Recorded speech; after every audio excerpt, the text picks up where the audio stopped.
Well, guys, here we are. It's night 3 of Sukkot, and it's another wonderful night. Every night's different with how many people can be here and all that kind of thing. So we're just delighted anytime anybody can be here and hear the amazing amount of research and word and anointing that John is able to dig out and bring forth for us. And so tonight we're going to get a lot of good stuff, and I can't wait to hear the math that he's going to talk about later tonight. I'm a math geek, for those of you who don't know, so I cannot wait to be sitting back there in the back and going, "That's incredible," when nobody else knows. John's telling me to hurry up.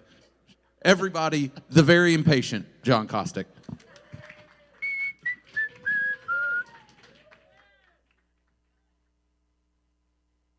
Huh?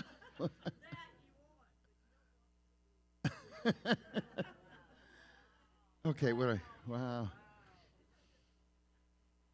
Okay, a lot of the talks that I give you guys, I told you before, I figure out what I want to talk about, and I make slides and get all, but it's not finished yet. Once I give it to you, I work out some bugs, I add a bunch of stuff, and then film it. So just know that I don't have this down solid, but there's enough for me to realize, hey, something's here, and maybe you can think of something yourself how it applies. So this is the book of John, chapter 20, verses 24 and 25. It says, "But Thomas, one of the 12, who was called Didymus, was not with them when Jesus came. So the other disciples were saying to him, 'We have seen the Lord.' But he said to them, 'Unless I see in his hands the imprint of the nails, and put my finger into the place of the nails, and put my hand into his side, I will not believe.'" So he wants to think about this. Jesus, how long ago was Jesus crucified? I don't know the answer to this question. Was it a week, a couple days? He's risen from the dead. How much longer until this happened? It had to be less than 40 days, because in 40 days he's going up. Yeah, okay, so the wounds have to still be kind of tender. And he says, I want to put my hand inside the wound. So to do that, and if even just he means just poke it in, but he's going to come back with a red hand. I think, here's a nurse. I'm not a doctor. I don't play a doctor on TV. Okay. So this Thomas guy is going to have a red hand when this event happens. And, that reminds me, and probably you as well, of, let's see, is this working now? Oh, on.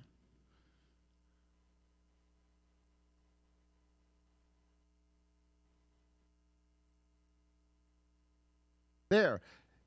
It reminds me of Cain and Abel. Isn't that what the first thing that comes to mind to you?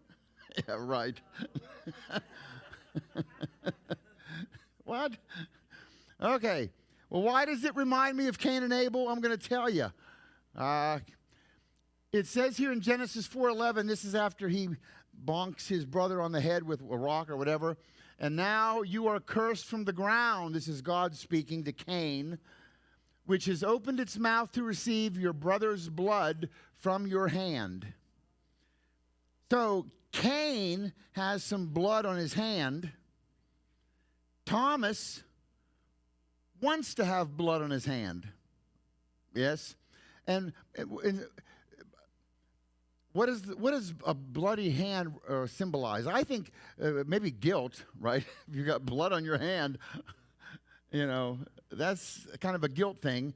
And that really applies with Cain because he bonked his brother on the head with a rock or whatever. Okay.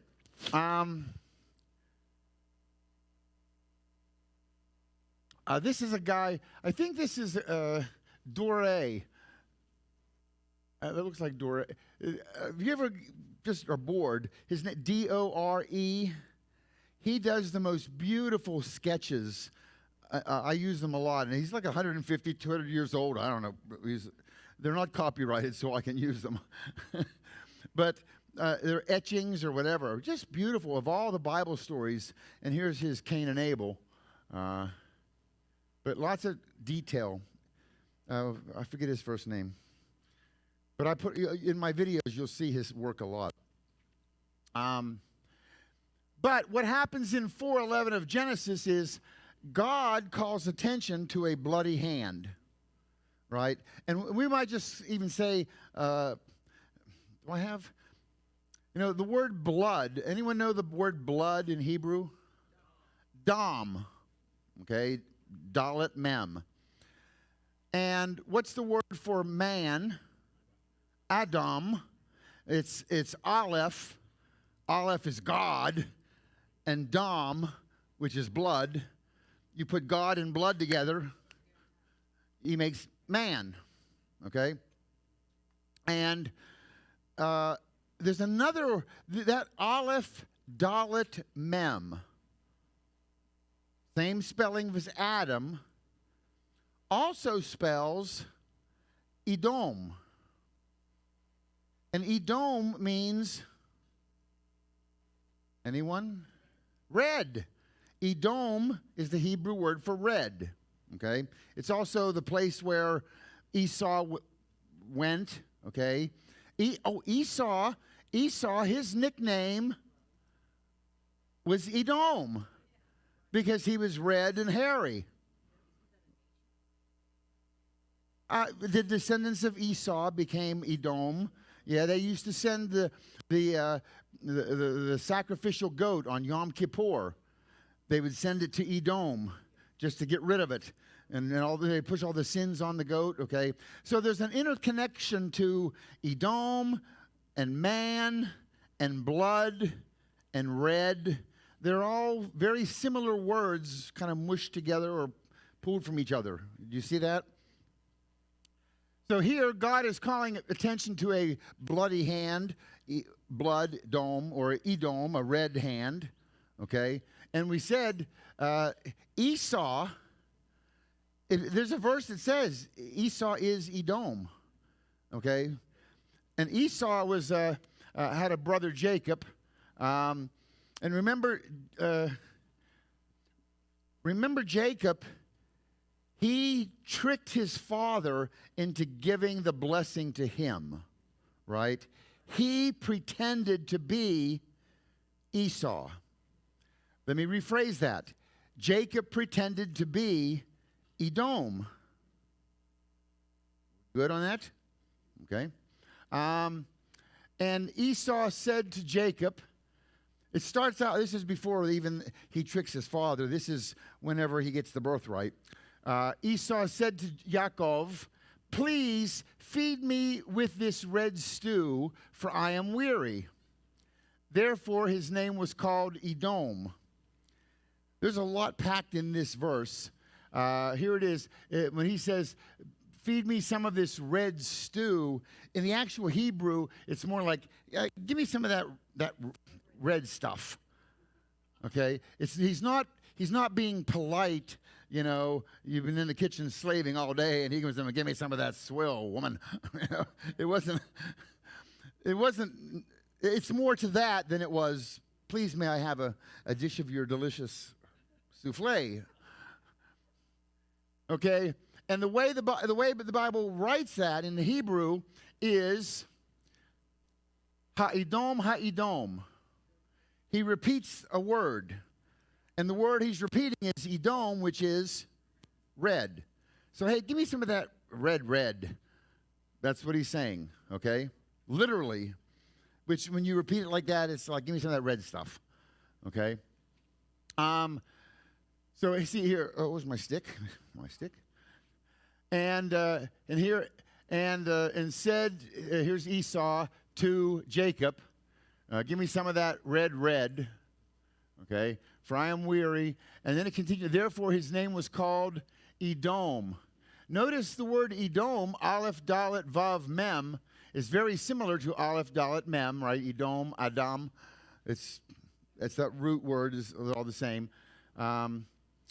And this is the first mention of the color red in the Bible, okay? And there's always a rule, it's called the law of first mention. The first time you see a word mentioned, the first time you see the word love is, and God said to Abraham, take your son, your only son, whom you love, Isaac, and to this mountain and sacrifice him to me as a burnt offering. So, wow, that's the first time love is used in the Bible. That's a heavy thing that happened there, okay? So you can always learn a lot from the first mentioned places of words. And here's the first mention of red, and it's actually mentioned 3 times really in the verse, right? In one, because it's, give me some of that red. Therefore he was called red, right? So 3 times red is mentioned. What else we got here? 3 times. Yep, we already said all this. So then what actually happens is, then Isaac said to Jacob, this is now Jacob, he wants the blessing. So what does he do? He puts fur on his... No, it's not on his arms. I grew up thinking and seeing Bible pictures with, it says hand. Nowhere does it say arm. We've been tricked. But it is hand. I didn't write the book, woman. How did a fish swallow a man for 3 days?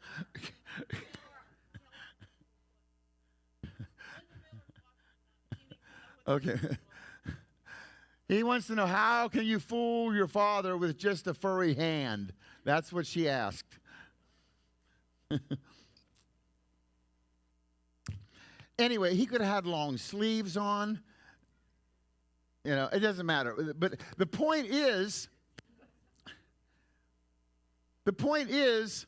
Isaac is being fooled or tricked by the hand of red. The hand of Edom, the hand of Esau. But it's not the hand of Esau, but it's being tricked as the hand of Esau, which is the hand of Edom, which is the hand of red.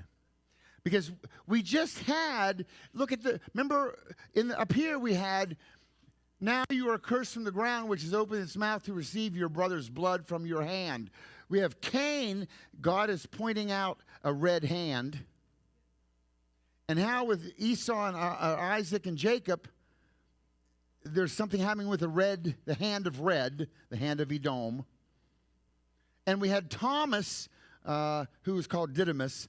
Thomas wanted to put his hand in the wound, right? Red hand. So we got 3 of them. And is there any other connection? Let's see. Let's go to the next one here. Oh, here's a picture by Mr. Flink. Whoever that is. Yeah, it looks like a teenage werewolf movie poster.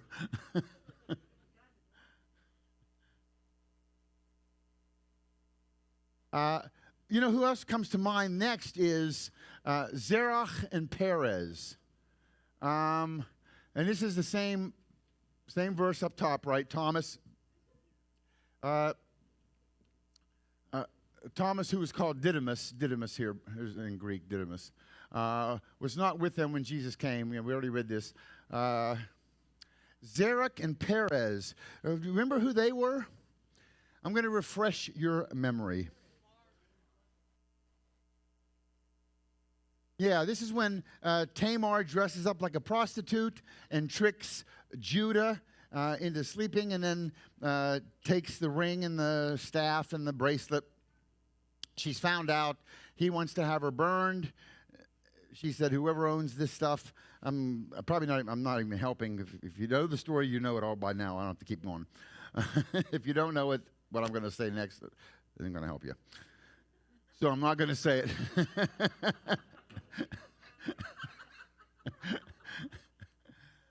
Okay, so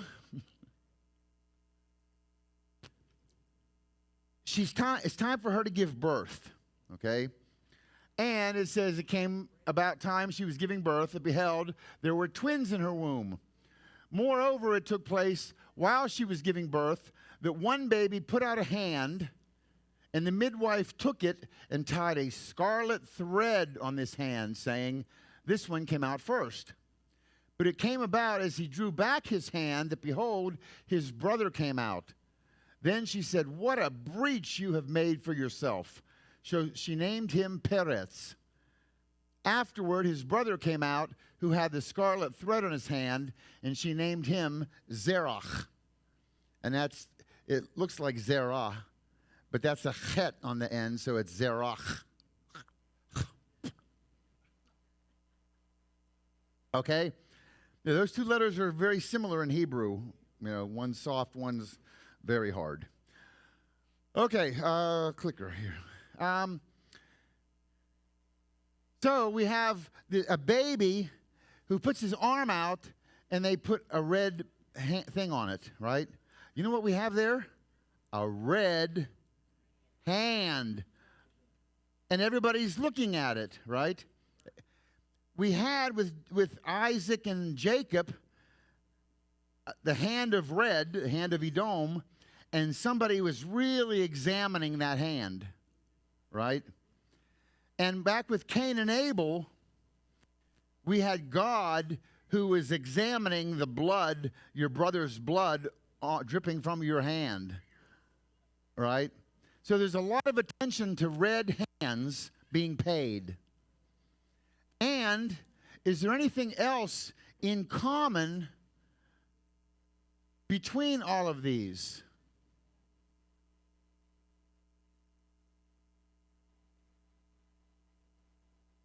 They're brothers, they're brothers, they're brothers.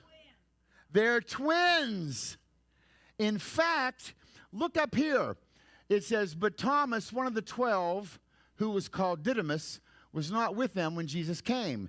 Anyone know what Didymus means? It means twin.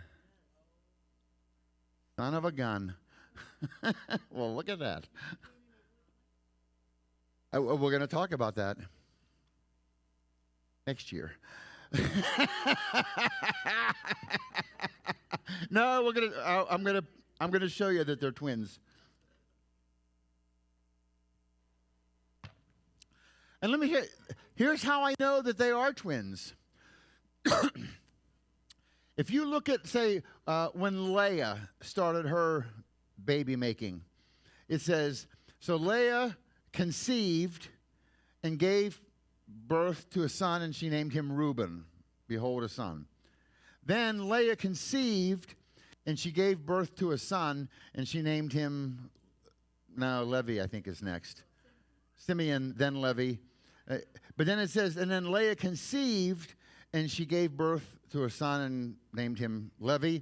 Then Leah conceived, and she gave birth to a son and named him Judah. Every time she conceived, she gave birth. If you go back to Genesis 4, when she's having these, Eve is having the babies, it says, and Eve conceived, and she gave birth to a son, and she said, she named him Cain. And then it says, and then she had another son and named him Abel.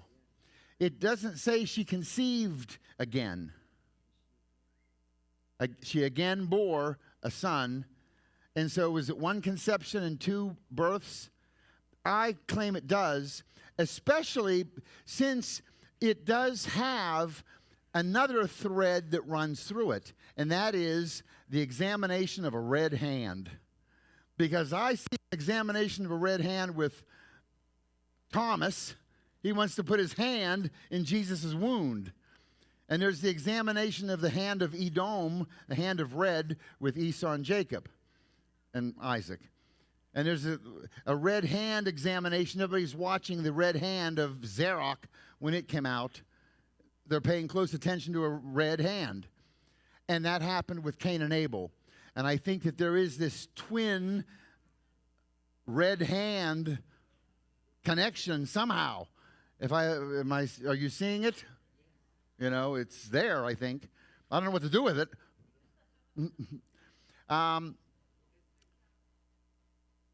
Ba-dum-bum. I wish I'd have said that. And I will next year. Oh, I was just saying, it stands out like a red thumb. Okay, let's move on.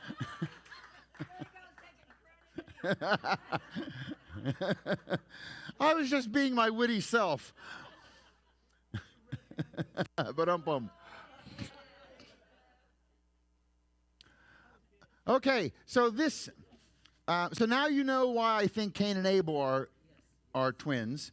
And I do want to point out something here when it talks about Peretz and Zerach. This is Matthew 1, the genealogy of Jesus. Okay? Verse 2, Abraham, father of Isaac, Isaac, Jacob, Jacob, Judah. Judah was the father of Peretz and Zerach by Tamar. That's interesting. I think Zerach is the only person in this genealogy who's not really in the genealogy. Right? Peretz is the line that brings Jesus, but Zerach got an honorable mention. This is a pretty cool place to be. Have your name, Genesis, first page of the New Testament. So, who is Zerach symbolically? I want to show you. This is going back to when those babies were being born. And it says, behold, it came about as he drew back his hand. Remember, so Zerach puts his hand out. They put a red string on it. It comes back in. And behold, his brother came out. Then she said, what a breach. You know, the Hebrew word breach for breach is peretz. Duh. What a peretz you have made of yourself. So she named him Peretz. Now it makes more sense, right? Okay. And to breach, like a dam bursting forth, okay. So what happened was that first baby puts his hand out, they tie a red on it, pulls it back, and then boom, Peretz comes birthing out. Okay. Then Zerach comes out second or first. I'm not sure. The Zerach who? Okay. And Zerach, afterward his brother came out who had the scarlet thread in his hand, and he was named Zerach. Zerach is the Hebrew word. It means to rise. Okay? To rise. Here it is, Zerach. Now, who are these two boys symbolically?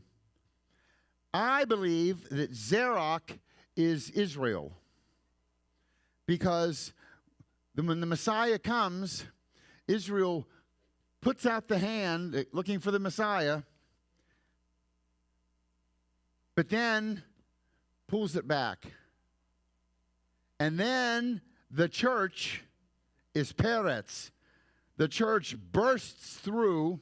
And by the way, when that hand comes out, it gets the red band. That red band is the chosen people. That's a good reason to get a red band, okay?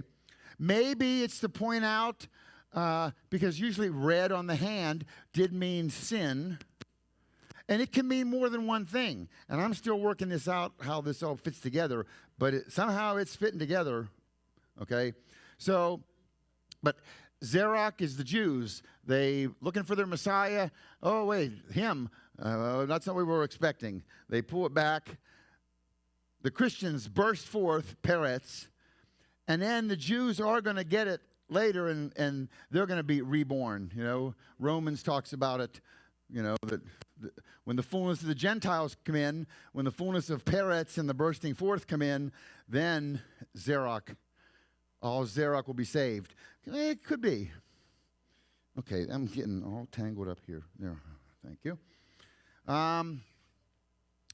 And remember that word Zerach? What did I tell you it meant? To rise. Look at the name Israel. Israel starts with a yod, and then a Shin, a Resh, an Aleph, and a Lamed. Yod is the smallest Hebrew letter. Lamed is the largest Hebrew letter. So Israel rises, even its name. So it does have that parallel with the name word Zerach. You like that?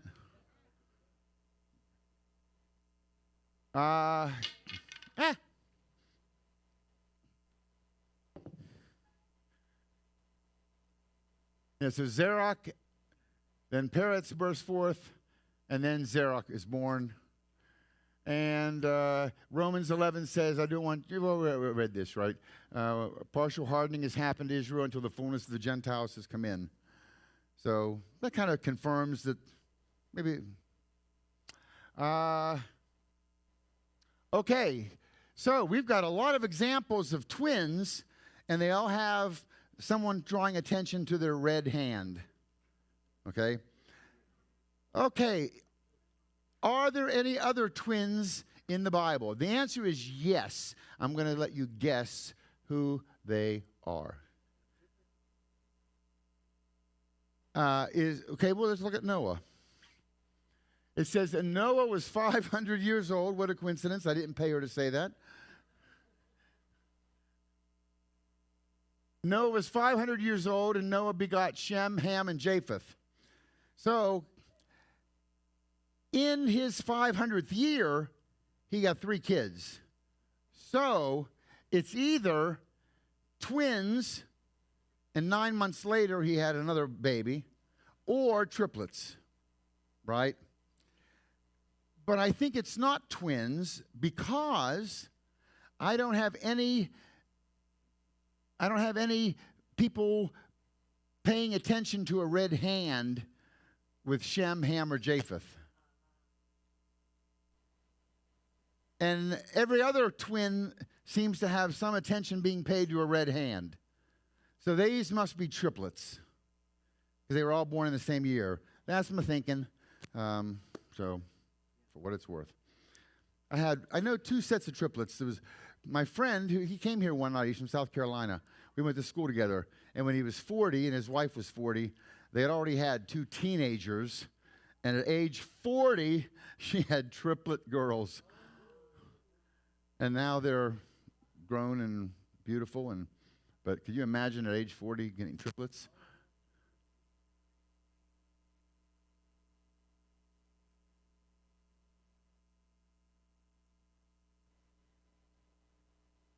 Could be. But still, yeah, I don't know. Yeah. Okay, so I think these 3 are triplets. Right? Okay. The others, yeah, my friend's triplets who was born when he was 40, and then there was a set of triplets when I was growing up out on the south side, the Cross triplets. Chris, Red, and Double. Okay. Get that?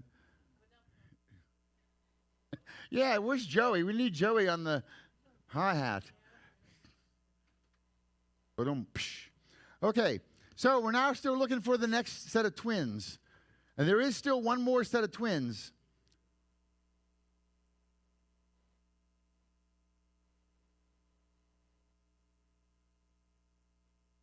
No.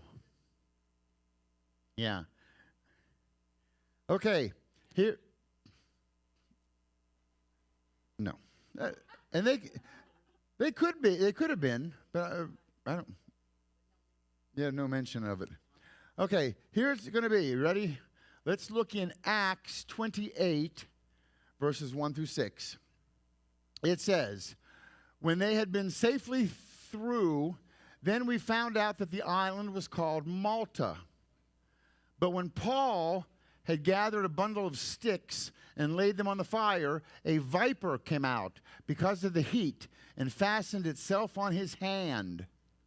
When the natives saw the creature hanging from his hand, they began saying to one another, undoubtedly this man is a murderer, and though he has been saved from the sea, justice has not allowed him to live. However, Paul shook the creature off into the fire, and he suffered no harm. Now they were expecting that he was going to swell up or suddenly fall down dead. But after they waited a long time and had seen nothing unusual happen to him, they changed their minds and began to say that he was a god. You notice everybody staring at his hand, looking for the red. There's the other. Where's the twins? Okay, I'll find you twins. Hold on. Okay, here's 2 verses later. Acts 28:11.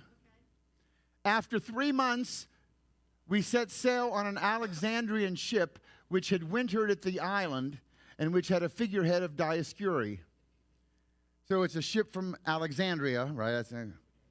There you go. Dioscuri. You know, that's one of those words, if I'm reading this verse in Acts, and I come to that, and it says there's a figurehead of Dioscuri, I'm going to go, next verse. Because I don't know what Dioscuri is. And it must be some Greek god or Latin god or some kind of god. Huh? I don't know. It's just odd that it says Dioscuri and nobody knows what Dioscuri is and nobody stops to look it up. But I did. And it turns out that Dioscuri, there's the word that we're noting, it's actually referred to as the Dioscuri. It's not, Dioscuri is not some god's name like Zeus or Jupiter or Dioscuri. That's not his name. The Dioscuri is a title given to the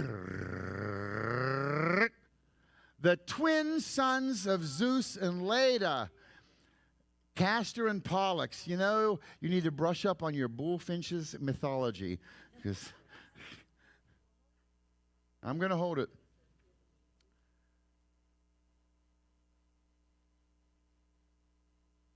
So there actually is another set of twins mentioned in the Bible. It's in the New Testament. It's Castor and Pollux, the Dioscuri. Okay? And everybody was, this is the boat that Paul's on getting out of Malta. And what happened with Paul? Everybody is looking at his hand, expecting it to get red and swell up. Now that's kind of interesting because Paul is a believer in Jesus. Paul has the blood of Jesus over him. In the Old Testament, those other people didn't, or there was just something different about the Old Testament to all of those people looking at the red hand. Now, Paul, his hand doesn't turn red because he's covered with the blood. Oh, she's writing, so I must have hit a nerve. But there is twins involved. He's on a ship. And the masthead, I mean, why are they even telling us, the figurehead, whatever, what are they even telling us? Who cares? It's important because it's pointing to twin, which relates to all the other twins. But this twin is different because his hand is not going to turn red. It's not going to swell up. This guy, he's a follower, preacher, whatever, of Yeshua. Does that make sense? Is there enough here to be something? I think so.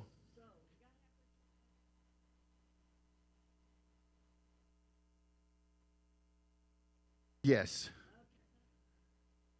Because if I said twins right from the get-go, I wanted you to wait to figure out, like, by the third group that twins.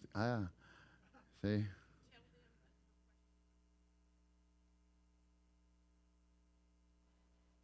Oh. She asked, this doesn't matter. That doesn't matter. It wasn't a Bible-related question. Okay. Yeah. Don't write us. Okay, so these are all the twins in the Bible. And remember, Thomas himself was a twin, because the Greek word didymus means twin. Okay? Here is an old icon from someplace in Russia, St. Paul and the Snake of Malta.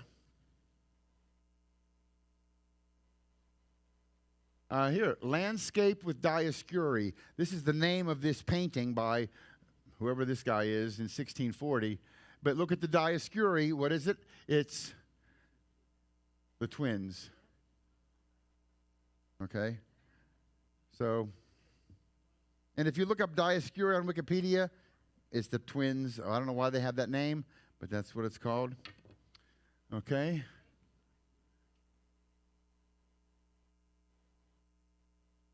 And I was going to work that in, but I'm not sure how. Because in the Old Testament, it was God who talked to Cain. God was involved in watching the Isaac and Jacob. I think God was involved. It was the God of Israel who was involved with Zerach. But it's not the God of Israel involved with the twins. That is figurehead or two false gods. But again, I don't know how, but it doesn't matter. Paul has the blood of Jesus over him, and his hand doesn't swell. That's the only thing that I'm really getting out of it. But I need to think more, and then I'll film it. And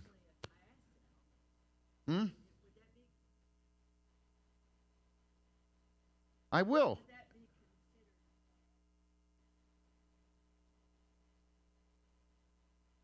Yeah, we talked about chiasms last night. She's asking if somehow this is chiastic in nature, and it could be. Again, I haven't studied it this much, but I've got this much. Okay. Somebody else had something? Okay.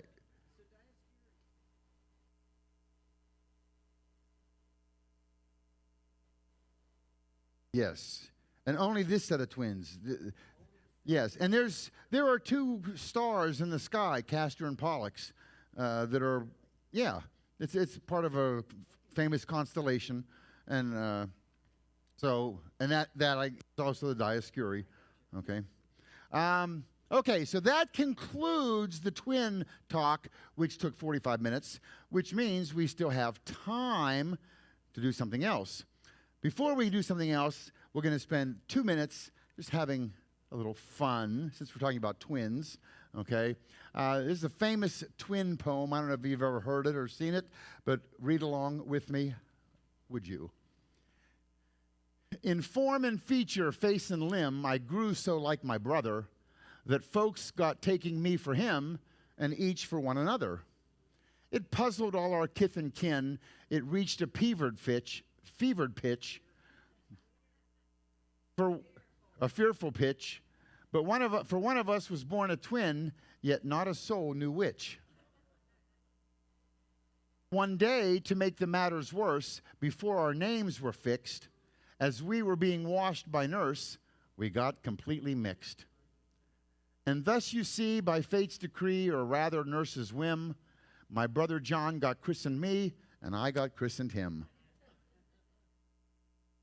This fatal likeness even dogged my footsteps when at school, and I was always getting flogged, for John turned out a fool. I put this question fruitlessly to everyone I knew. What would you do if you were me to prove that you were you? Our close resemblance turned the tide of my domestic life, for somehow my intended bride became my brother's wife. In fact, year after year, the same absurd mistakes went on. And when I died, the neighbors came and buried Brother John. So, since we had a little twin talk tonight, I thought this would be appropriate. Okay, so now we're going to go to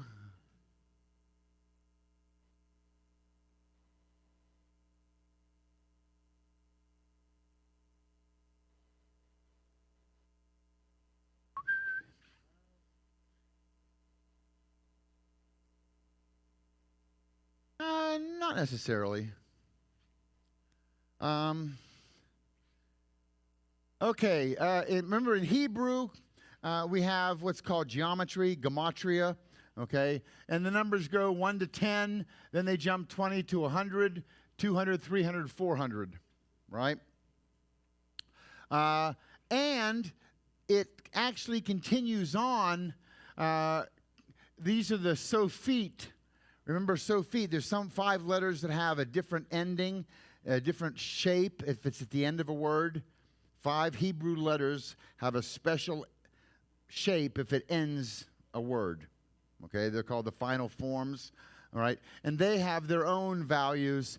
Kaf is 500, Mem Sophit is 600, Nun Sophit 700, Pei Sophit 800, Tsadi Sophit 900, and then you return to the beginning. Aleph dash or apostrophe is 1,000. Bet dash is 2,000. Gimel dash is 3,000. So you can get bigger, bigger, bigger numbers. Got it? No, I have.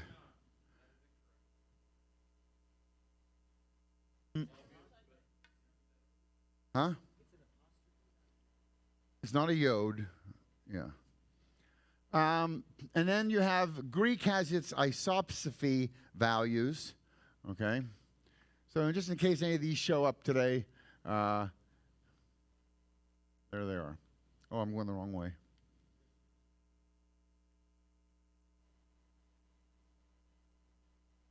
Okay, so let's go look at, and I'm not even sure when those are going to apply in tonight's. This is just a bunch of math stuff that I've been gathering up, okay?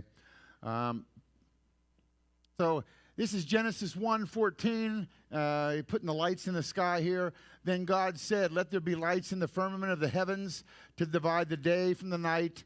Let them be for signs and seasons and days and years. Your book probably says signs and seasons. You know, in this crowd, they probably doesn't say that. You all probably have Bibles that have the right word. I forgot the crowd I'm talking to. But most Bibles say seasons, but the correct is Moedim. Moedim is these special holidays that the Jews have. There are 7 of them. We're celebrating Sukkot, the last of them, tonight. Okay. And let them be for lights in the firmament of the heavens to give light on earth. And it was so. Then God made 2 great lights, the greater light to rule the day, lesser light to rule the night. He made the stars also. I think that's one of the biggest understatements of the Bible. He made the stars also. Yeah, like, you know. Okay. And then, starting in 17, God set them in the firmament of the heavens to give light to the earth, to rule over the day and the night, and divide the light from the darkness. God saw it was good. There was evening and morning with the 4th day. Are we good on that? Okay. Notice how this verse begins. That's a Vav, Yod, Tav, Nun. And the 3rd word is Elohim. Yes? Okay? I'm going to take the Hebrew and just make it into a nice, neat square, and I'm going to take out all the spaces between the letters. You see what I'm doing, right? And notice it does begin Vav, Yod, Tav, Nun, and then there was a 3-letter word, and then there was Elohim, right?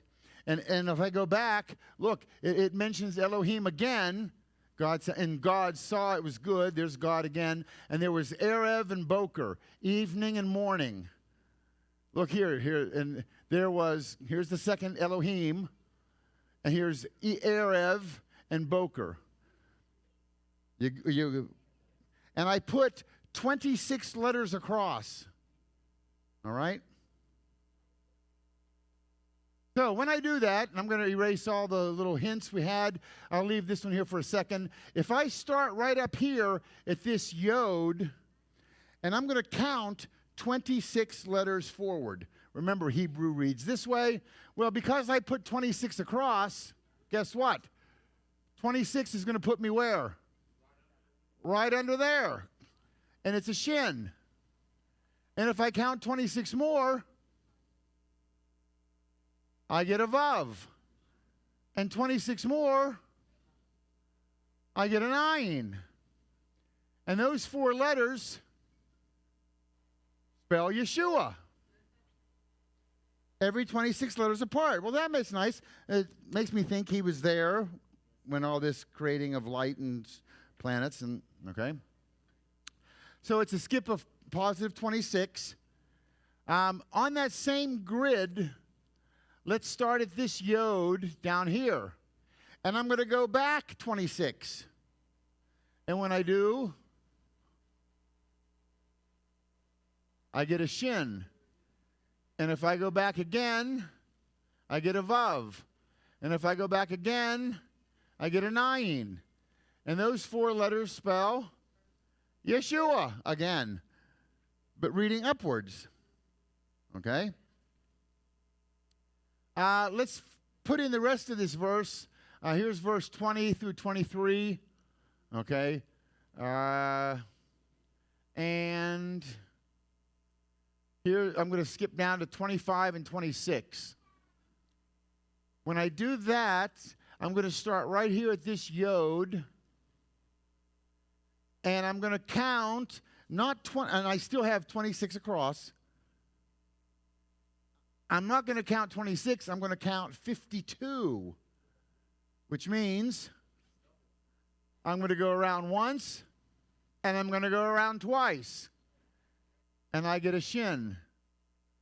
And I'll do 52 again, and I get a vav. And 52 again, and I get an ayin. And those spell Yeshua.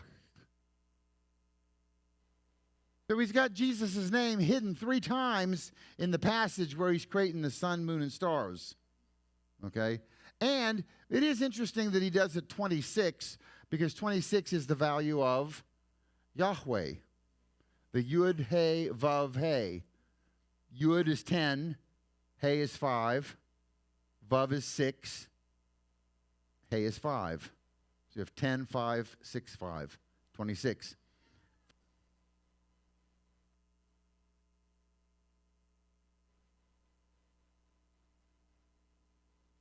Okay.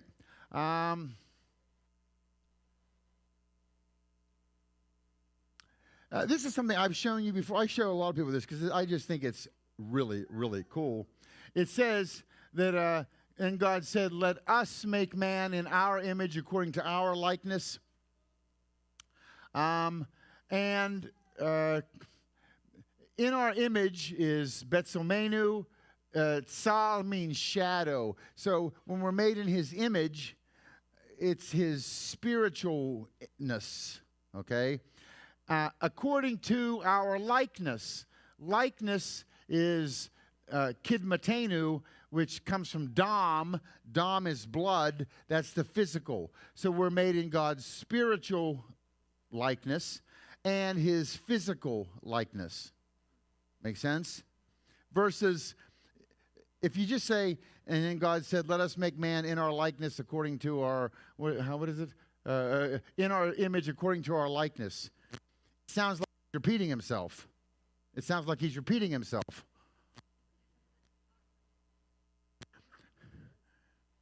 But he's not. Betzomenu is different than Kidmatenu. One is spiritual, one is physical, right? And I like the idea that Yahweh, if you write Yahweh vertically, the Yod looks like a head, and the He is 2 arms. Then you have a Vav as a body, and then you have 2 legs. We are in the image of Yahweh. Yes?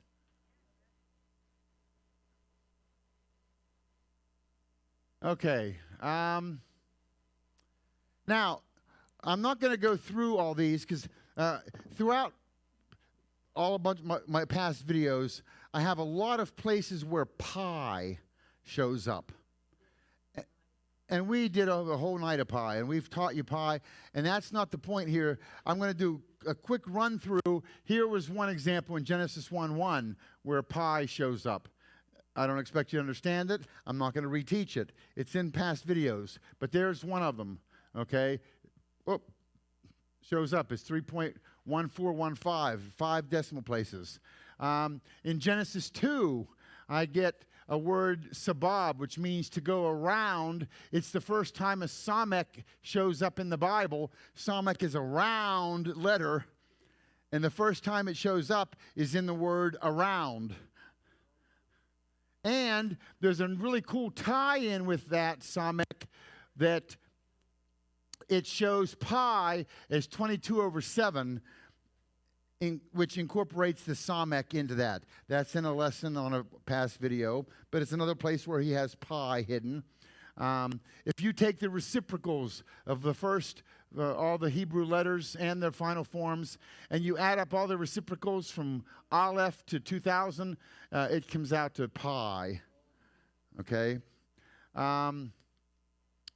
Here's just a couple other examples. I'm not even going to slow down on them. This is a good one here, 1 Kings 7:23, where it talks about the laver is 30 cubits around, okay? And if you do the math here, it turns out to be not 30. It's a hint pointing at it's 31.415, which is 3.1415 is pi. So it's 10 pi cubits. Okay? If you, here we're going to skip that and that and that. We're getting to, here's pi. It's just, yeah. And you realize that's P-I-E. Okay? This one we actually talked about the other night. It was pretty cool, and it's a fairly new one, but it was, here are the 7 letters, or 7 words of Genesis 1:1. Here's the first letter of each of the 7 words, and if I put in the gematria values, that's 2, bet, 2, Aleph is 1, 1, Hey is 5, Vav is 6, Hey 5, and I want to know, what is remember the average, how do you find the average of something? You add them up and divide by how many there are, right? We could also call, instead of average, you could say the mean. What's the mean value? Kids today don't even know what that means, okay? But the mean is add them up and divide by how many there are. Well, if I add them all up, I get 22. And how many first letters are there? 7. And what's 22 divided by 7? Pi. So the average value of each first letter is pi. We good? Okay. Now, let me show you some other places where he's got pi hidden. Here in Genesis 1:1, Bereshit bara Elohim. Elohim is God's, right? And I'm going to put the gematria values in. Aleph is 1, Lamed 30, Hey 5, Yod 10, Mem 40. There is a type of geometry called small geometry, and gematria, small gematria. Small gematria is you eliminate all the zeros. Okay, well, I can do that. Watch. Oh, wrong button. I eliminated everything. Okay, eliminating the zeros, but that's called mispar katan. Okay, is that the Jews have a name for this kind of gematria. And so if I take away the zeros, I just get that, correct? Now watch this incredible animation.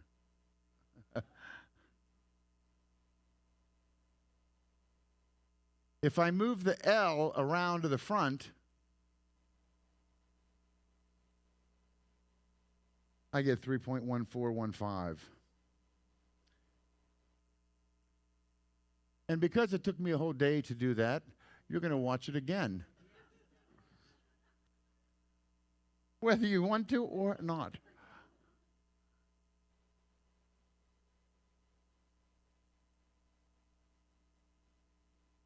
Chuck Jones would be proud. Ready?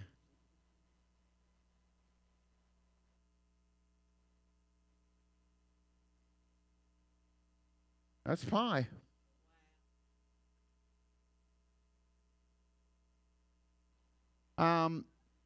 Jesus Christ. In Greek, his name is Isos Christos. And we said that Greek isopsephy, they have values. And I can pop them in here. And Jesus, Eusus adds up to 888. Christos adds up to 1480. So together they add up to 2368. Everybody happy with that? In Hebrew, his name is Yeshua HaMashiach. It's the exact same meaning, you understand? Jesus, Yesos, Yeshua. And then the other one is Christos. Christos is Christ. Christ is Messiah, Mashiach, anointed one. It's all the same meaning. So Yeshua HaMashiach, put in the values. Yeshua is 391. HaMashiach is 363. Added together, I get 754. If I take his Greek name and divide it by his Hebrew name, I get 3.14.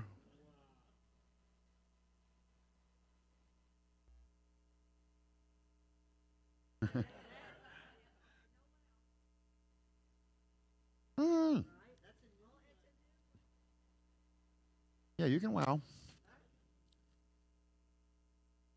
But no wow-weeing.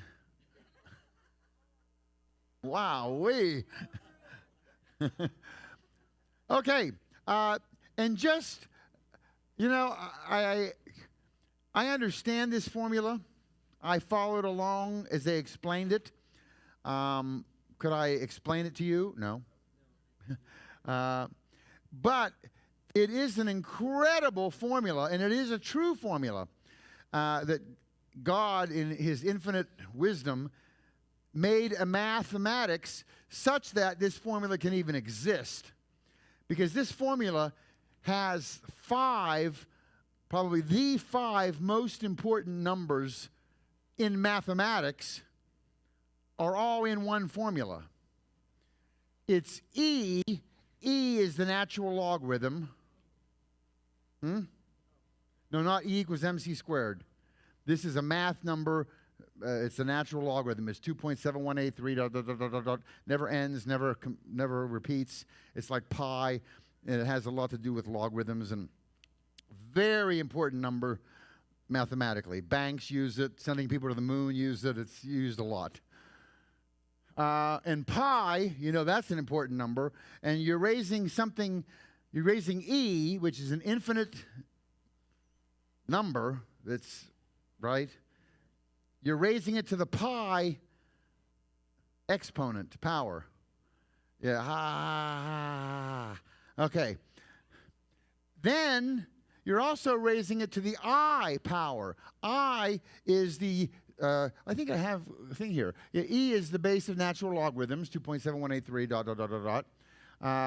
I is the imaginary number of the square root of -1, which what times itself gives you -1. This is I. Pi is radius of circumference, ratio of circumference by diameter. So how do you raise something to the I power, right? And when you do raise E to the pi I power, and then add 1 to it, you'll get 0. Isn't that cool? That really works. Okay, and God understands it. And he took those 5 super important numbers and wove them into one really pretty. Yes. And for those who are really into math, which I think this room is empty of, I don't even think he understands it. But what do I know?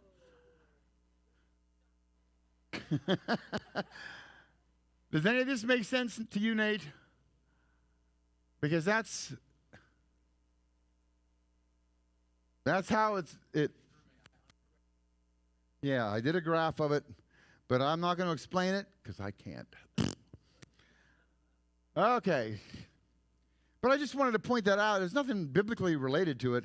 It's just such a beautiful, short tight formula that just blows the mind how it could even, how do you even, I don't know. Okay, we're moving on.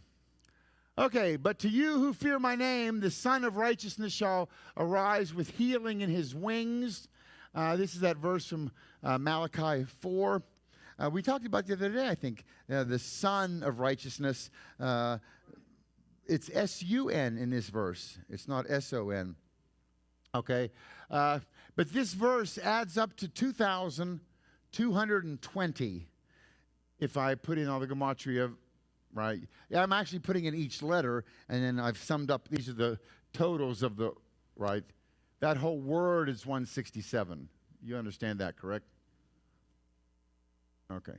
Now, I was wondering, it added up to 2220. I want to look through pi and see where I can find the first instance of 2220 next to each other. Okay, sounds like a fool's errand, right? Well, let's see. 3.1415. Okay, I don't see 2220. I don't see 2220. You know what? It's not on. If I go to the first 9,000 digits of pi, nowhere, 2220 doesn't show up. You realize because pi is infinite, it's going to show up someplace, right? War and Peace is going to show up someplace. If you know, infinity is big, okay. So let's go beyond 9,000. Here's up to between 9,000 and 10,000. Ah, I see it. You see it? No, it's too small. Let me make it bigger here. There, is that better? No, still too small. Let me make it bigger. There it is.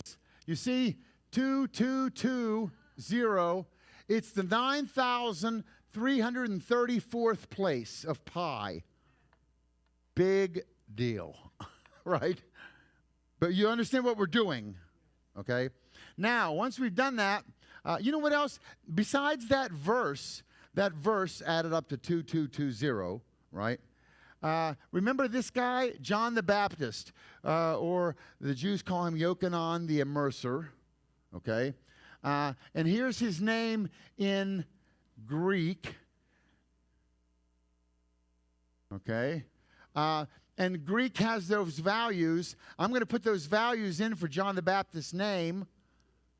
When I do, his name adds up to 2220. Well, that's nice. John the Baptist is the same as that verse about the Son of Righteousness. John the Baptist isn't that Son of Righteousness they're talking about, but it is interesting that 2220 does show up there in John the Baptist. And John the Baptist, he was famous because he was kind of a precursor to Jesus, Messiah, right? He came first and then Messiah.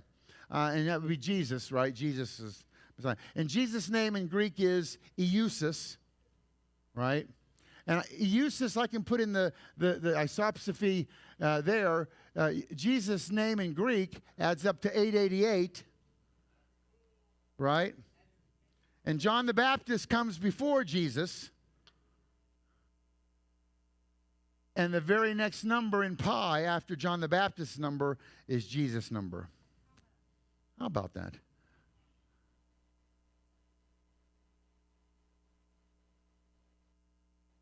You like that? Okay. We're going to skip a couple of these.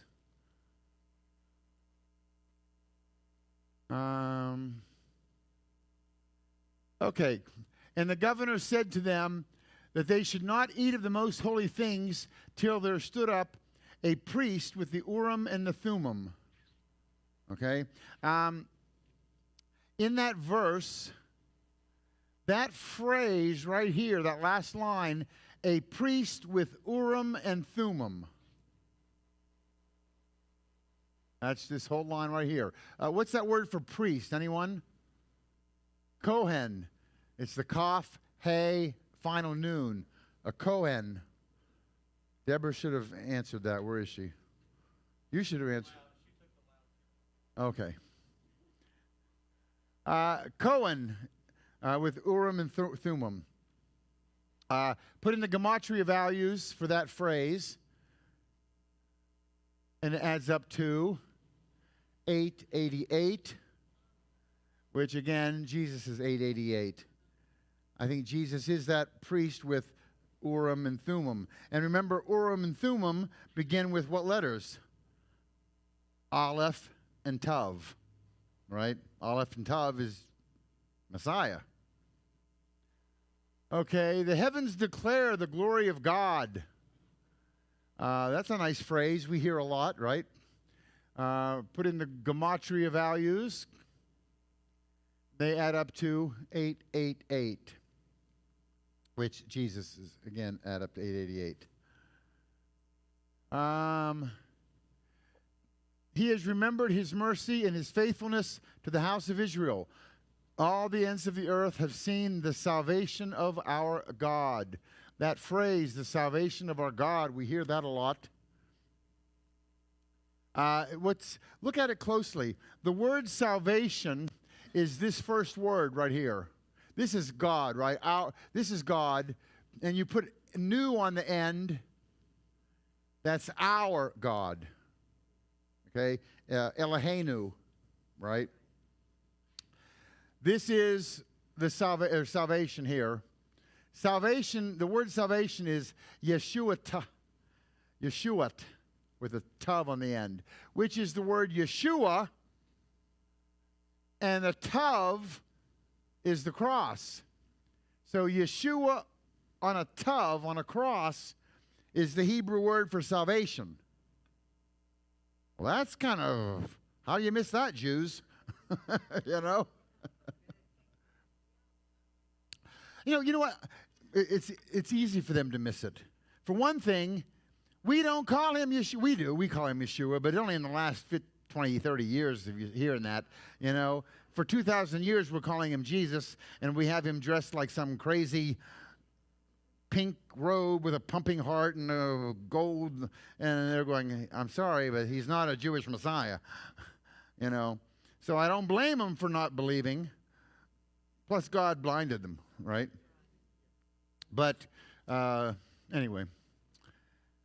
But the word Yeshuat is salvation. Elohim, and then you put Anu on the end. Eloheinu is our God, the salvation of our God. And if I put the gematria values in on that phrase, it comes to 888, which is Jesus, Eusus.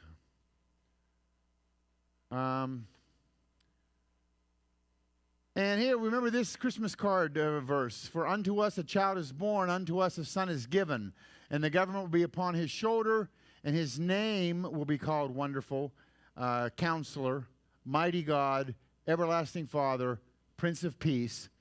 Notice his name, when it says his name will be called Wonderful, there's a comma. And then Counselor. He's not called Wonderful Counselor. Okay? He's called Wonderful Counselor, Mighty God. Okay. Okay. Some of the wonderful. Look at the word wonderful. Wonderful is this purple one here. Pei Lamed Aleph. Pele. If you read that word backwards, it's Aleph Lamed Pei. It's his Aleph, which is God. God is the Aleph. He's the first, right?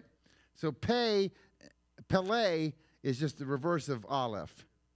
Wonderful. And it's gematria just on that verse, on that word. Pei is 80, Lamed is 30, Aleph is 1. That word Pele, wonderful, adds up to 111, which again is pointing to his threeness, his complex unity, right? It's 3 times 37, 111. 37 is just everywhere with God. 3 and 7. Okay. And there's this other, it's called Mispar Gadol. This is another form of gematria where you assign the final forms those higher numbers, okay? So if you do that to Isaiah 9:6, using the final forms, values, so some of these are going to be really big. Here, like this one. It's got a final tzadi, so it jumps it up really high. But if you put in those totals, it adds up to 7,104, which is 8 times 888. So he weaves the 888s a lot of places that are significant to Jesus and Yeshua.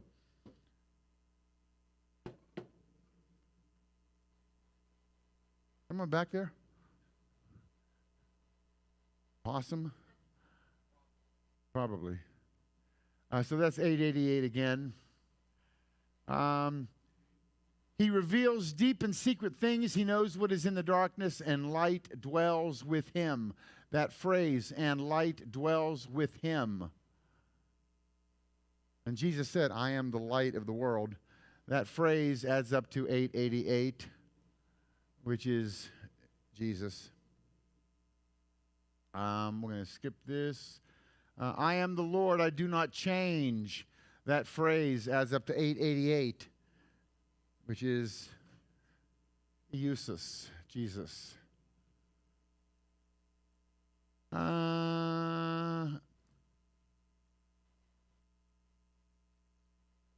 Okay, this is when David, remember Saul is after him, King Saul, and Saul is in the cave, and David sneaks in at night, and he cuts off a little corner of Saul's robe, right? And he goes, behold, this day your eyes have seen that the Lord has handed over to me today in the cave. And someone said to kill you, but I spared you. And I said, I will not reach out my hand against my Lord because he is the Lord's anointed. That word anointed is right here. It's a mem, shin, yod, kaf. What is that word? Mashiach. Okay, Messiah, Mashiach. It's what it means, anointed. The anointed one is Messiah, Mashiach. And over here in Genesis 3:1, it says, now the serpent was more cunning than any beast of the field which the Lord God had made. And he said to the woman, as God indeed said, you shall not eat of every tree of the garden. And here's the word for serpent. It's nakash. It's a nun, chet, shin. Serpent. Okay? You see what we've done here? We've just put 2 verses, and we've highlighted a word from each of them. Yes? I highlighted Messiah from the first verse, and I highlighted serpent, nakash, from the second. Let's just clean those up and just have the part of the sentence there. So there's Mashiach, Messiah, and it's a mem 40, shin 300, yod 10, chet 8, adds up to, well, before we add it up, serpent is nakash, noon 50, chet 8, shin 300, and they both add up to 358. So here's something that the Bible does. If you find 2 words that add up to the same number, those 2 words are likely connected in some way. That's kind of interesting, and there's plenty of examples, and we're going to show you a bunch of them right now. But how are these 2 related? Mashiach and Nakash. Because they're each equaling 358. Here's the parallel, or here's the connection I see in that, and that is Mashiach is put up on a cross. Nakash was put up on a pole. Remember it said here, and as Moses lifted up the serpent in the wilderness, even so the Son of Man, Messiah, must be lifted up. So the Messiah and the serpent in the wilderness the snake and the Messiah must have, that's their connection. 358 is both of those words. Does that make sense? And that's a pretty tight thing, okay? May all who hate Zion be turned back in shame. Okay, there's the word Sion, Zion. Okay? And it's gematria. And then down here it says, then Joseph had a dream, and when he told it to his brothers, they hated him even more. So there's Joseph's name. I can put in his gematria. And it turns out that both of these words, get back here, add up to 156. So there must be some connection between Sion and Joseph. Well, it tells you in both of these verses, may all who hate Zion, and then Joseph's brothers hated him even more, right? So there is a connection there, that they are both divinely chosen. God could have picked anywhere. He picked Jerusalem and Zion. And Joseph he picked as the favored brother. And they were both unjustly hated.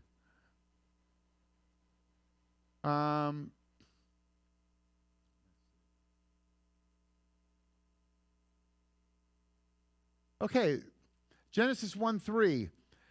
Then God said, let there be light, and there was light. And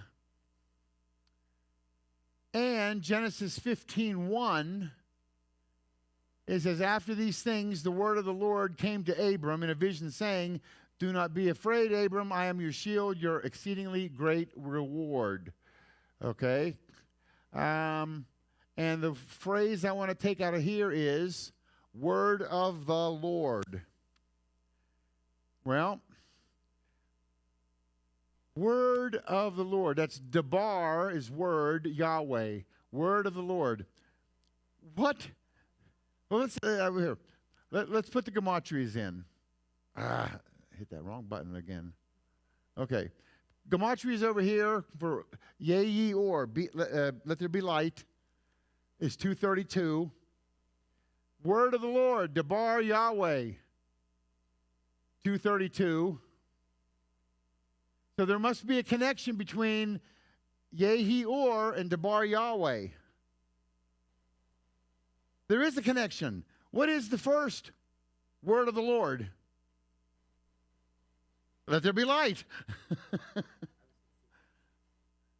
But, the place where it actually said something, and God said that his first word of the Lord was, let there be light. Okay? So those two are connected, and both phrases add up to 232. That's kind of cool that he does this repeatedly. Okay? Yeah, you can see the connection between those. And he reconfirms, a lamp to my feet, your word is, and a light to my path. So his word is a light. This connects it in Psalm 119. That's all saying the same thing. Ooh, that was cool. Let's do that again. I made this months ago. I haven't seen it for a while. Wow. Okay. How are we doing on time? Anybody? We good? You want 5 minutes more? You want 20 minutes more? So shall it be. What was it? What did that guy used to say in the Ten Commandments? So shall it be written. So shall it be done. Yul Brenner. Okay. Here it says the pure gold lampstand with its row of lamps and all its utensils, as well as oil for its light. Okay, that phrase, pure gold lampstand, is right there. We'll just move it down here. Down here it says, on the testimony of 2 witnesses or 3, a man shall be put to death, but he shall not be executed on the testimony of a lone witness. Notice how it's worded here. It doesn't say on the testimony of 2 or 3 witnesses, does it? It says on the testimony of 2 witnesses or 3. Does that matter? It does matter because on the testimony of 2 witnesses, that's the word right there for 2 witnesses. 2 witnesses. If it would have said 2 or 3 witnesses, there would have been other word in here, right? 2 or 3 witnesses. You understand? I don't want something stuck in between two and witnesses. And by the way, the biblical Hebrew, this is how it is. 2 witnesses or 3, not 2 or 3 witnesses. Okay? Well, because he did that way, here I have pure golden lampstands, and over here I have 2 witnesses. Is there any place in the Bible where you can think of 2 witnesses and golden lampstands? How about Revelation? You know? And wouldn't it be cool? Look here. Pure gold lampstand. If I put in the gematria and 2 witnesses, I put in the gematria, and they both add up to 524. So they are connected, those 2. Okay? Nice. If he would have worded it 2 or 3 witnesses, it wouldn't have worked.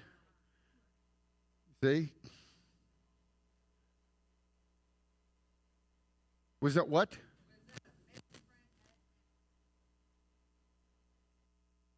No, the Bible says 2 witnesses or 3, but the point is 2 witnesses have to be together to make this work. It couldn't have said 2 or 3 witnesses, then it wouldn't have worked. Okay, let's jump ahead a little bit here. Oh, there's a bonus. All right, this is a cool one. It says, God called the light day, and the darkness he called night.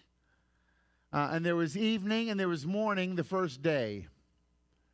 Okay. The word day is yom, adds up to 56. The word night is Lila, because night is in this sentence, right? Lila, 75.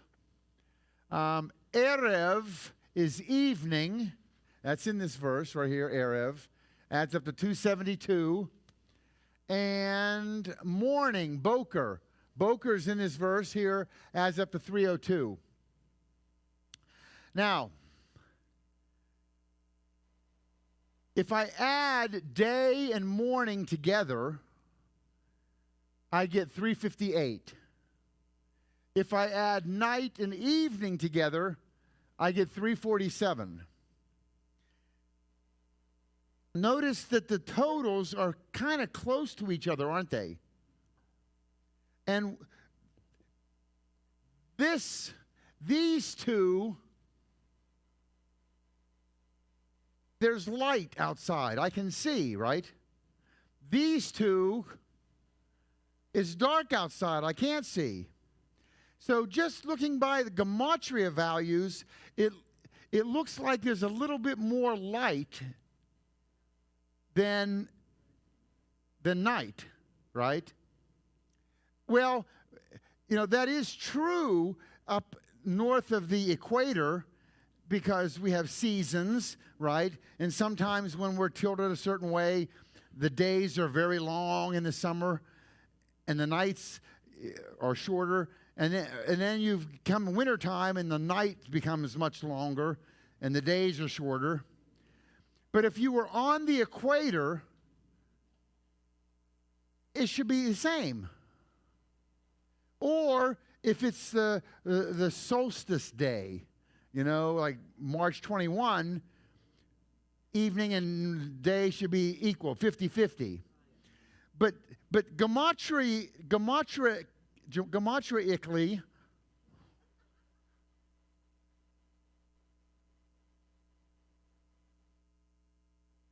no respect. I get no respect from these people. If you look at it gematrically, it looks like there's a little bit, a day is longer than, right? But it shouldn't be on the equator or on a solstice day, okay? It turns out that, here, I added together, this is the total day, right? So if I do percentage-wise, gematrically, day would be 0.507% of the day, and night would be 0.4921 of the day, right? It turns out that when there's a sunrise, as soon as you see just a little bit of the first little thing sticking up, that's usually enough to light up enough that you can see, right? And if you're going to measure sunlight, daylight, and nighttime, do you measure when the sun is at the horizon? Like right there, middle? Is that where you start counting? Or do you start counting as soon as you get a glimmer of daylight and you can see? Because it's going to take another minute or so, but I'm getting daylight here. And that sun's still, so there's a minute or two that the sun it's not even fully up yet, but I'm still getting daylight. And then this goes throughout the day, and then it starts going down. And there's a point where it's going down, but it's still daylight. And then there's that green flash. If you've ever been on a cruise, they always tell you go look for the green flash, which I've never seen. But they swear that some days there's a green flash when the sun just dips below. Okay, so at sunset, right before it goes down, there's still enough light that you can see. So there's about an extra 2 minutes as the sun goes down that you're getting 2 extra minutes of daylight, and you're getting 2 extra minutes of daylight at the beginning when it's starting to just creep up, you understand? And